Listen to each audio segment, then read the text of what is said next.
Welcome to नाने classes. दोस्तों, नाने क्लासेस के यूट्यूब चैनल पे आपका स्वागत है। आज राजस्थान जीके की 169 नंबर क्लास।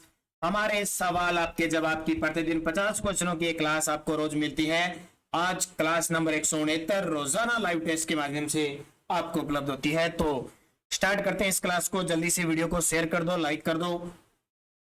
और राजस्थान जी के इतिहास, भूगोल, कला, संस्कृति में आरबीएससी क्लास 9 के कुछ क्वेश्चन है। बहुत सारे विद्यार्थी कह रहे हैं कि सर क्वेश्चनों का स्तर बहुत कम है। तो मैं आपको बता रहा हूँ, ये आरबीएससी की बुक चल रही है, इस वजह से कम है। उसमें जैसे क्वेश्चन है वो मैं आपको दे रहा हूँ।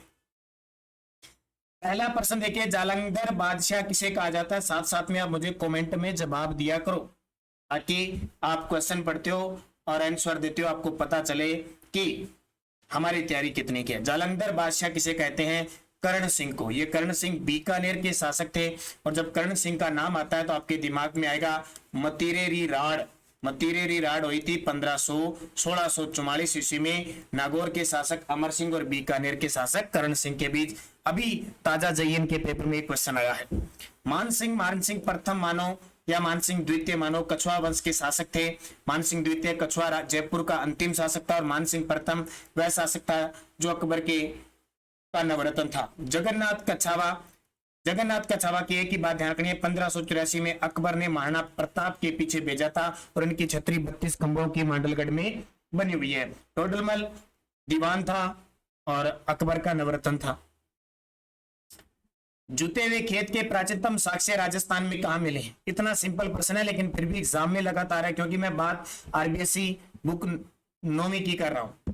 तो जूते हुए खेत के साक्ष्य कालीबंगा से मिले हैं। जब कालीबंगा की बात आए तो घग्गर नदी के किनारे हनुमानगढ़ में है। इसकी खोज 1952 में अमलानंद घोष ने की थी और उत्खनन करता इसके बीबी लाल व बी के थापर। आर्ट सभ्यता उदयपुर में है, बेड़च नदी के किनारे। बेराट सभ्यता जयपुर में है, बाणगंगा नदी के किनारे। और रंग महल है हनुमानगढ़ में, घग्गर नदी के किनारे। जुलाई 1734 ईस्वी को हुरडा में सम्मेलन आयोजित हुआ। और अभी आपको पता है, ये जैन के पेपर में आ चुका है।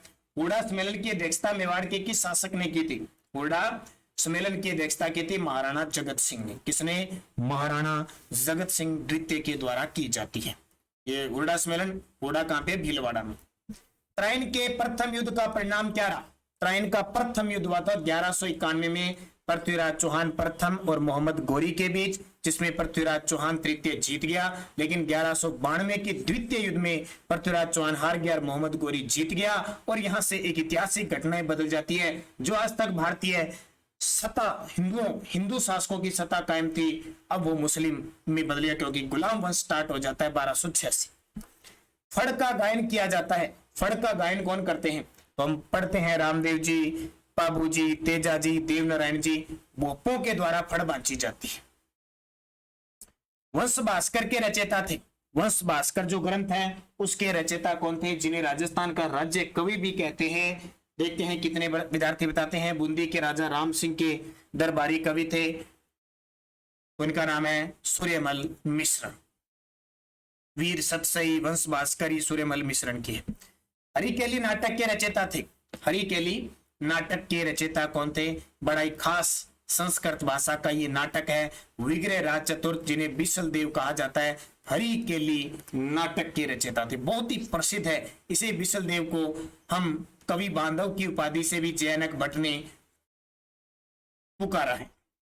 वेली कृष्ण रुक्मणेरी के रचयिता कौन है? वेली कृष्ण रुक्मणेरी ग्रंथ के रचयिता कौन है, जिसे दुर्सा हाडा ने 19वां पुराण व 5वें वेद की संज्ञा दी है? वो है डिंगल का हेरोस पृथ्वीराज राठौड़, जो बीकानेर के शासक कल्याणमल के पुत्र और आगे बीकानेर के शासक बने थे राय सिंह के भाई थे, जिन्हें अकबर ने गागरोन की जागीर दी थी।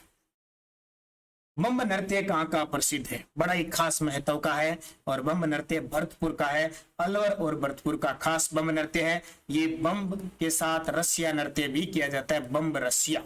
ठीक है, बम्ब रसिया दोनों अच्छे तरीके से याद रखना। डूंगरपुर बांसवाड़ा में गरबा नृत्य प्रसिद्ध है। शेखावटी क्षेत्र का कच्ची घोड़ी और आपका गिद्दड़ नृत्य, चंग नृत्य ये प्रसिद्ध है। और जालोर का ढोल नृत्य। गरबा नृत्य कहाँ का प्रसिद्ध है? क्वेश्चन आ गया, क्योंकि गरबा गुजरात का है, इसलिए गुजरात के सारे डूंगरपुर बांसवाड़ा में खास करके गरबा नृत्य किया जाता है। गिद्दड़ नृत्य कहाँ का प्रसिद्ध है? आ गया गिद्दड़ नृत्य और कच्छी घोड़ी नृत्य दो पुरुष प्रधान नृत्य है और इस शेखावटी का प्रसिद्ध ज्यादातर होली के अवसर पर इन नृत्यों को किया जाता है। निम्न में से किस कार्यक्रम को निर्धनता उन्मूलन का एक सर्वोपरि कार्यक्रम माना जाता है? तो IRDP। कौन सा? IRDP निर्धनता उन्मूलन का एक सर्वोपरि कार्यक्रम माना गया है। भारत की सबसे बड़ी बहुउद्देशीय नदी घाटी परियोजना कौन सी है? भारत की सबसे बड़ी बहुउद्देशीय नदी घाटी परियोजना कौन सी है? भाखड़ा नागल परियोजना। भाखड़ा नागल परियोजना से राजस्थान को भी जलापूर्ति होती है। मनरेगा का शुभारंभ कब हुआ? बड़ा ही शानदार प्रश्न है कि तो ऐसे एग्जाम में जहां स्पेशल मनरेगा का टॉपिक भी है। तो मनरेगा का शुभारंभ हुआ था 2006 में। ठीक है, कब? 2 फरवरी 2006 को मनरेगा का शुभारंभ हुआ था 200 जिलों में। ठीक है, शुरुआत आंध्र प्रदेश से शुरुआत होती है 200 जिलों में, और 2008 में अप्रैल 2008 में संपूर्ण भारत में लग गया। जितने भी 600 प्लस 650 प्लस जिले थे उन सब में लागू हो गया। और 2009 में 2009 कौन सी? 2 अक्टूबर 2009 में, जो पहले ये सिर्फ नरेगा थी, 2 अक्टूबर 2009 को इसका नाम मनरेगा महात्मा गांधी के नाम पर रख दिया। कार्य दिवस कितना मिलता है? 100 दिन का रोजगार मिलता है। और अपनी राजस्थान सरकार ने क्या किया? अब किया है 125 दिन। ठीक है, 100 तो केंद्र सरकार परिवर्तित है, 25 दिन ऊपर वाले और दे दिए। जिसने 100 दिन पूरे कर दिए 25 दिन और दे दिए भी, आप हमारे खर्चे से हम करेंगे। इसके अलावा सरकार ने ग्रासिया सहरिया और कथोड़ी और खेरवा 3 जनजाति है, उन्हें 200 दिन का रोजगार दिया है। और एक और ध्यान रखना, सरकार ने अब जैसे मनरेगा चल रही है वैसे राजस्थान सरकार ने शहरी क्षेत्रों में भी सब रोजगार गारंटी योजना 100 दिन के लिए शुरू करने जा रही है। और राजस्थान में भी 2006 में स्टार्ट हो गया था, सबसे पहले उदयपुर में स्टार्ट हुई थी। तो ये सारी चीजें आपके लिए बहुत महत्व है। अधिनियम पूछे 2005 का, लागू कब हुआ? 2006 में। 2009 में क्या हुआ? नरेगा से मनरेगा हुआ। राजस्थान में अंतरराष्ट्रीय हवाई अड्डा कहाँ पे? अब ये तो बहुत बार आपने पढ़ लिया, क्योंकि 7वीं क्लास में भी मैंने बताया, 8वीं में बताया, 9वीं में बताया। तो राजस्थान में अंतरराष्ट्रीय हवाई अड्डा कहाँ पे? सांगानेर जयपुर के अंदर है। सांगानेर है जयपुर के अंदर है। और ये राजस्थान का 14वां अंतरराष्ट्रीय देश का 14वां अंतरराष्ट्रीय अड्डा है। और इससे पहली जो अंतरराष्ट्रीय जो सर्विस शुरू हुई थी वो दुबई के लिए शुरू हुई थी। और हाल ही में जयपुर जो अंतरराष्ट्रीय हवाई अड्डा है वो अडानी ग्रुप को ठेके पर लीज पर 50 वर्ष के लिए दिया गया है। और हाल ही में 2020-21 की जो व्यस्ततम रिपोर्ट आई है उसमें 15वां स्थान है। राजस्थान में 20 सूत्री कार्यक्रम का शुभारंभ कब हुआ? और हाल ही में चर्चा में भी है, कल परसों मैंने, क्योंकि सुबह 7 बजे जो हमारी करंट की क्लास आती है आप जरूर ज्वाइन कीजिए। जो विद्यार्थी कंप्यूटर अनुदेशक की तैयारी कर रहे हैं वो हमारी टेस्ट सीरीज लीजिए भी, बहुत ही शानदार है। टॉपिक वाइज इसमें चल रहा है राजस्थान जीके और करंट जीके, एक बार विजिट जरूर करें। एक हमारी टेस्ट सीरीज चल रही है 50 प्रश्न वाली, पीटीआई की चल रही है, और ये देख लिए आपके लिए रामबाण साबित होने वाली। ऐप पे चल रही है, नानक क्लासेज ऐप डाउनलोड कीजिए, वीडियो की डिस्क्रिप्शन में लिंक है। राजस्थान करंट अफेयर्स जो सबसे बड़ी दुविधा होती है, हमारी सुबह 7 बजे करंट की क्लास तो आती है, ये हमने नई मुहिम शुरू की है राजस्थान करंट पे 2021-22, और जनवरी से लगे भी, जनवरी 2021 से लगे हैं और चलती जाएगी जब तक एग्जाम नहीं होंगे। महज 49 रुपए में मई तक का अब तक हम डाटा मिलेंगे। कंप्यूटर अनुदेशक का जो परीक्षा देंगे ना 18 जून को, उससे पहले पूरा आपको मई तक कवर करा दिया जाएगा। और बहुत सारे विद्यार्थी मैंने मैसेज देखे थे पीडीएफ मांग रहे हैं, तो पीडीएफ उसमें 2021 की और अप्रैल 2022 तक उपलब्ध है। ठीक है, आप उसको न डाउनलोड कर सकते हैं ना प्रिंट निकाल सकते हैं, आप सीधा उसमें पढ़ सकते हैं। ठीक है, 49 रुपए में हमारा काम है टेस्ट सीरीज देना। आप मैटर कहीं से पढ़ो, बहुत सारे विद्यार्थी कहते हैं कि सर टेस्ट देते हो तो पीडीएफ भी दिया करो, कोई जरूरी नहीं है। हमारा काम है टेस्ट देना, आप कंटेंट कहीं से पढ़ो। ऐसे थोड़ी है हमने कोई टॉपिक दे दिया तो उसकी पीडीएफ दे देंगे भाई, फिर हमें ये चार्ज 499 रुपए करना पड़ेगा तब दिया जाएगा। अब ये आपको अच्छा नहीं लगेगा तो 49 रुपए में तो टेस्ट सीरीज आएगी। ठीक है, टेस्ट सीरीज सोल्यूशन उसका तथ्य के साथ किया जा रहा है। तो जिसको अच्छे तरीके से पढ़ना है, आगे के पेपर क्लियर करने हैं, तो आप ये टेस्ट सीरीज ज्वाइन कीजिए। पीडीएफ सिर्फ इस रूप में है, तो आप मेरी बात समझ गए होंगे। 20 सूत्री कार्यक्रम का शुभारंभ हुआ 1975 में, और हाल ही में 20 सूत्री कार्यक्रम रैंकिंग जारी हुई है, इसमें झुंझुनू प्रथम स्थान पे है। अभी कल की करंट में मैंने बताया था 20 सूत्री कार्यक्रम के हमेशा जो अध्यक्ष होते हैं वो होते हैं मुख्यमंत्री, जैसे वर्तमान में अशोक गहलोत है। उपाध्यक्ष नियुक्त किया जाता है, जैसे हाल ही में डॉक्टर चंद्रबान को नियुक्त किया गया है। 20 सूत्री कार्यक्रम का मतलब 20 प्रकार के सूत्रों को लेकर गरीबी उन्मूलन, साक्षरता, हर एक प्रकार के काम इसमें किए जाते हैं। अगला देखिए, राजीव गांधी पारंपरिक जल स्रोत संधारण कार्यक्रम कब शुरू हुआ? तो ये संधारण कार्यक्रम है वो 1999 में शुरू हुआ। हरित राजस्थान अभियान कब शुरू किया गया? ये प्रश्न बहुत बार पेपर में आता है भी, हरित राजस्थान अभियान कब शुरू किया गया? 18 जून 2015 को। राजस्थान में सर्वप्रथम वनस्पति घी उद्योग कब स्थापित किया गया? राजस्थान में सर्वप्रथम वनस्पति घी उद्योग और ये भीलवाड़ा में स्थापित हुआ 1964 में। राजस्थान में सर्वप्रथम सूती वस्त्र मिल कब स्थापित की गई? राजस्थान में सर्वप्रथम सूती वस्त्र मिल कब स्थापित की गई? तो ये स्थापित की गई 1889 के अंदर, सबसे पहले ब्यावर में स्थापित की गई। राजस्थान में सर्वप्रथम चीनी मिल की स्थापना कहां की गई? तो बार बार बता रहा हूं, सबसे पहले 1932 में भोपाल सागर चित्तौड़गढ़ के अंदर स्थापित की गई। ये निजी क्षेत्र की थी। उसके बाद में सहकारी क्षेत्र की बूंदी के केशवरायपाटन में और सरकारी क्षेत्र की श्रीगंगानगर। इंदिरा गांधी नहर परियोजना का उद्गम स्थल क्या है? इंदिरा गांधी नहर परियोजना का उद्गम स्थल आपको पता है, सतलज ब्यास नदियों के संगम पर हरिके बैराज से ये नहर निकाली गई है। प्रधानमंत्री ग्राम सड़क योजना कब घोषित की गई? तो प्रधानमंत्री ग्राम सड़क योजना सन 2000 के अंदर की गई थी। उस समय हमारे देश के प्रधानमंत्री थे अटल बिहारी वाजपेयी। उनका जन्म दिवस आता है 25 दिसंबर को और इसी दिन होता है क्रिसमस डे, उस दिन शुरू की गई। राजस्थान राज्य सड़क परिवहन निगम की स्थापना कब हुई? 1964 को। राजस्थान राज्य सड़क परिवहन निगम की स्थापना 1964 को हुई।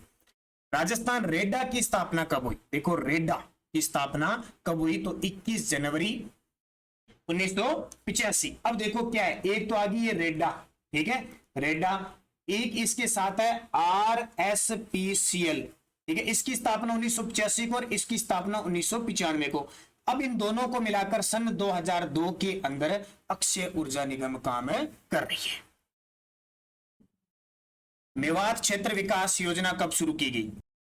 1987-88 में। शायद कल के एक आधे वीडियो में 1986-87 बता दिया, लेकिन मेवात क्षेत्र विकास योजना 1987-88 में शुरू हुई थी। मेवात का मतलब अलवर भरतपुर के क्षेत्र में।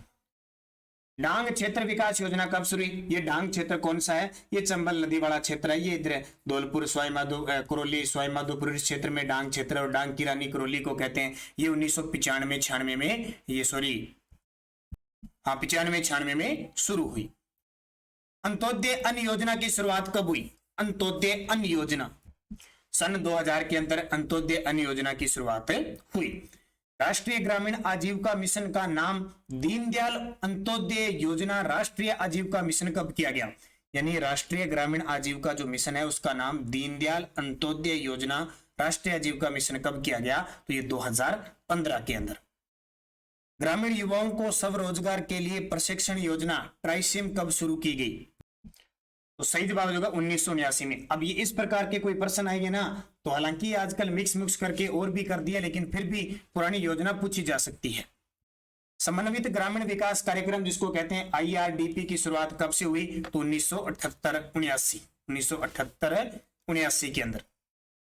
सूखा संभावित क्षेत्र कार्यक्रम DPAP की शुरुआत कब हुई? अभी ये जो मेवात क्षेत्रीय विकास कार्यक्रम तो अभी इस JN के पेपर में आई है, तो ये कब हुई? 1973-74 में। अब देखो RBSC की जो बुक है कक्षा 9 की, उसमें ये प्रश्न दे रखे हैं स्पेशल। पुलिस प्रशासन का मुखिया कौन होता है? तो हम सारे जानते हैं, जब भी कोई बात होती है, कुछ भी होता है, पुलिस प्रशासन का जो मुखिया होता है वो पुलिस महानिदेशक होते हैं। और वर्तमान में राजस्थान के पुलिस महानिदेशक हैं मोहनलाल लाठर यानी ML लाठर। मुख्यमंत्री के अधीन सबसे बड़ा अधिकारी कौन होता है? मुख्यमंत्री के अधीन सबसे बड़ा अधिकारी पूछे प्रशासनिक अधिकारी तो मुख्य सचिव होते हैं, जो वर्तमान में कौन है? हमारे उषा शर्मा महिला है। और पहले कौन थे? के राधाकृष्णन। राज्यपाल की नियुक्ति कौन करता है? राज्यपाल की नियुक्ति कौन करता है? तो राज्यपाल की नियुक्ति हमेशा राष्ट्रपति करता है। राज्यपाल को हटाने का अधिकार राष्ट्रपति को है, बर्खास्त करने का अधिकार राष्ट्रपति को है, शपथ हाईकोर्ट का मुख्य न्यायाधीश दिलाता है। मुख्यमंत्री की नियुक्ति कौन करता है? तो मुख्यमंत्री हमेशा एक तो ध्यान रखना नियुक्त होता है, मुख्यमंत्री की नियुक्ति राज्यपाल करता है, ठीक है। मुख्यमंत्री को शपथ भी राज्यपाल दिलाता है, नियुक्ति करता है। और मुख्यमंत्री को विधानसभा में बहुमत दल के नेता को राज्यपाल मुख्यमंत्री नियुक्त करता है। संविधान का अनुच्छेद 163 और 164 के अंदर ये बातें लिखी हुई है। राजस्थान दिवस कब मनाया जाता है? सिंपल है, फिर भी अभी प्रश्न आया शायद इसमें कांस्टेबल के अंदर तो पूछे गए हैं बड़े सिंपल। तो राजस्थान दिवस मनाया जाता है 30 मार्च को, जबकि राजस्थान स्थापना दिवस मनाया जाता है 1 नवंबर को। अजमेर मेरवाड़ा के एकमात्र मुख्यमंत्री कौन थे? देखो भी, अजमेर मेरवाड़ा एक केंद्र शासित प्रदेश था और वहां धारा सभा थी, ठीक है, अलग से विधानसभा थी जिसको कहते थे धारा सभा, उसमें 30 सीटें थी और इसका एकमात्र मुख्यमंत्री बने थे हरिभाऊ उपाध्याय। 1 नवंबर 1956 को राजस्थान एकीकरण में ये शामिल हो गए और राजस्थान बन गया। अजमेर मेरवाड़ा का राजस्थान में विलय कब हुआ? सिंपल प्रश्न, ये आपको मिलेंगे। अजमेर मेरवाड़ा किस चरण में मिला? 7वें में, ठीक है। कब मिला? 1 नवंबर 1956 को। राजस्थान सरकार ने वर्ष 2019 में पंचायती राज और नगरीय शासन में महिलाओं को कितने प्रतिशत आरक्षण देने का प्रावधान किया है? तो हम बार बार पढ़ रहे हैं 50%। जिला परिषद का प्रशासन का अधिकारी कौन होता है? जिला जो परिषद होती है, क्योंकि अपने राजस्थान में कितने जिला परिषद है? 33। उस परिषद का जो प्रशासनिक अधिकारी होता है वो मुख्य कार्यकारी अधिकारी होता है, सीओ होता है, ठीक है। कौन होता है? सीओ। जैसे जिला प्रमुख होता है और मुख्य कार्यकारी अधिकारी होता है। राजस्थान सरकार ने ये वापस आ गया पंचायती राज में अन्य पिछड़ा वर्ग को कितने प्रतिशत आरक्षण दिया हुआ है? अन्य पिछड़ा वर्ग को, ये देखो बहुत सारे अन्य पिछड़े यानी ओबीसी वर्ग के जो विद्यार्थी हैं, अब ये देख लो हमें कितना कुछ मिला हुआ है। तो कितने प्रतिशत है? 21% है, ध्यान रखना 21%। संपूर्ण राज्य को पुलिस प्रशासन की दृष्टि से कितने रेंज में विभक्त किया गया है? संपूर्ण राज्य को पुलिस प्रशासन की दृष्टि से कितनी रेंज में विभक्त किया गया है? तो इसका सही जवाब हो जाएगा 8। संविधान के किस अनुच्छेद के तहत मुख्यमंत्री की नियुक्ति राज्यपाल करेगा? अब राज्यपाल नियुक्ति करता है संविधान का अनुच्छेद 163 और 164 और इधर अनुच्छेद 74 और अनुच्छेद 75। अनुच्छेद 173 कहता है कि राज्यपाल को विधिक सहायता व सहयोग करने के लिए एक मंत्री परिषद होगी जिसका प्रधान मुख्यमंत्री होगा। 164 में यह लिखा हुआ है कि उस मुख्यमंत्री और मंत्री परिषद की नियुक्ति कौन करेगा?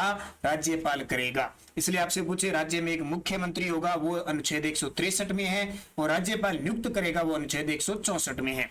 उसी प्रकार संविधान के अनुच्छेद 74 ये कहता है कि राष्ट्रपति को विधिक सहायता और सलाह देने के लिए एक मंत्री परिषद होगी जिसका प्रधानमंत्री होगा। तो प्रधानमंत्री पद पूछे तो 74 में है, जबकि प्रधानमंत्री को राष्ट्रपति नियुक्त करता है अनुच्छेद 75 में है। तो ये 4 अनुच्छेद बड़े काम के और पेपर में अक्सर पूछे जाते हैं।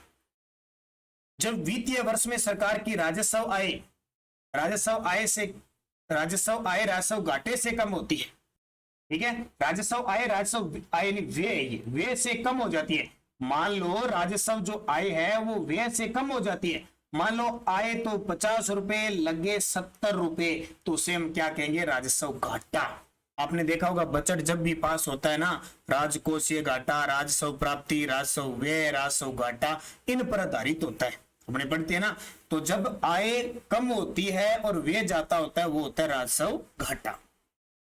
शाहजहां ने जोधपुर नरेश जसवंत सिंह को किस उपाधि से सुशोभित किया? शाहजहां ने जोधपुर का शासक था जसवंत सिंह, जो 1638 से 1678 तक राज करता है। इन्हें महाराजा की उपाधि दी गई शाहजहां के द्वारा।